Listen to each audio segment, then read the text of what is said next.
Operation எடெல்வைஸ். இரண்டாம் உலகப் போரின் போது ஜெர்மனியின் ராணுவம் சோவியத் ஒன்றியத்தின் எண்ணெய் வளங்களை கைப்பற்ற மேற்கொண்ட சிறப்பு ராணுவ நடவடிக்கையாகும். இது ஜூலை 23, 1942 அன்று துவங்கப்பட்டது. ஜெர்மனியின் வேர்மாட் எனப்படும் விசை மோட்டார் படைகள் தெற்கு தாக்குதலாக காகேசியா பகுதியில் உள்ள மைக்கோப், குரோஸ்னி மற்றும் பாக்கு ஆகிய எண்ணெய் உற்பத்தி மையங்களை கைப்பற்ற திட்டமிட்டது. எண்ணெய் ஆதாரங்கள் இல்லாவிட்டால் போரை தொடர்ந்து நடத்த சக்தியில்லாத நிலை ஏற்படும் என்பதால் இந்த பகுதிகள் மீதான கட்டுப்பாடு முக்கியமானதாக கருதப்பட்டது. தொடக்கத்தில் அதிதீவிர தாக்குதல் நடத்திய ஜெர்மன் படைகள் மேக்காப் எண்ணெய் கலங்களை கைப்பற்றின. ஆனால் அங்கிருந்த எண்ணெய் வளங்கள் அனைத்தையும் சோவியத் படைகள் முன்கூட்டியே அழித்துவிட்டன. பின்னர் ஜெர்மன் படைகள் கிரான்சியை நோக்கி நகர்ந்தன. ஆனால் அப்போது கடும் எதிர்ப்பை எதிர்கொள்ள நேர்ந்தது. இயற்கை சூழ்நிலைகள் மற்றும் சோவியத் படையின் கடுமையான எதிர்ப்பு காரணமாக ஜெர்மனிய ராணுவம் பெரும் இழப்புகளை சந்திக்க தொடங்கியது.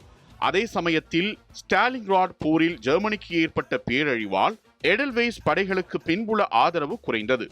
ரஷ்ய பனிக்காலம் தொடங்கிவிட்டதால் அதற்கு பழக்கமில்லாத ஜெர்மனி வீரர்கள் சோவியத் படைகளின் பனிக்கால தாக்குதலை எதிர்கொள்ள முடியாமல் திணறினர். இதையடுத்து ஜெர்மானிய படைகள் பின்வாங்க தொடங்கின. எடெல்வைஸ் நடவடிக்கை முற்றிலும் தோல்வியடைந்தது. சோவியத் படைகள் பெரும்பாலான பகுதிகளை மீட்டெடுத்தன. ரஷ்யாவின் எரிசக்தி வளங்களை கைப்பற்றி சோவியத் படைகளின் இராணுவ இயங்குதிறனை தடுக்க வேண்டும் என்ற ஹிட்லரின் திட்டம் தோல்வியடைந்தது. ரஷ்யா ஜெர்மன் போரில் ஆபரேஷன் எடெல்வைஸ் என்பது சோவியத்தின் தென்பகுதியில் ஜெர்மனியின் முன்னேற்றத்துக்கு முற்றுப்புள்ளி வைத்த ஒரு முக்கியமான நிகழ்வாக வரலாற்றில் பதிவு பெற்றது.